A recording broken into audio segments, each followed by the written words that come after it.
neverboredesign.com am chynnyrch bod ni'n wneud, sef Soulmate. So beth ydy Soulmate?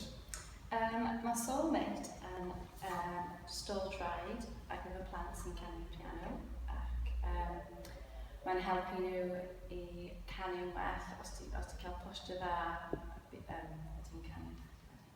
Gret, fi'n gallu gweld bod dau gyda chi, mae'n hyn. Felly mae un derw sydd gyda chi a mae un ddi yma.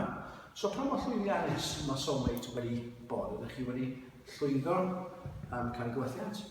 Ie, maen nhw wedi gwerthu yna dros y byd ar hyn o bryd, so fi'n cael un am mas i'w werth am wythnos nesaf. So chi'n dweud dros y byd i pa wledydd ydych chi wedi? Rai o'n nhw wedi mynd i America ac the Netherlands. Wy'n gweld ti o'n ni fan hyn, mae yna Cymraeg yn weddol amlwg ar eich bwrdd. Wy'n gwybod bod chi wedi derbyn efydd gan lle, so pam ydy Cymraeg yn bwysig i'ch busnes chi? Mae Cymraeg yn bwysig i fi achos mae plant fi and fi'n credu mewn fi'n moyn nhw i tyfu lan yn Cymraeg, yn defnyddio Cymraeg yn y swydd nhw yn y bywyd. Gret, da, so os ydych chi'n nabod rhywun ifanc sy'n dysgu canu piano, dyma fe Soulmate ar gael o safle www.neverboredesign.com. Diolch yn fawr iawn.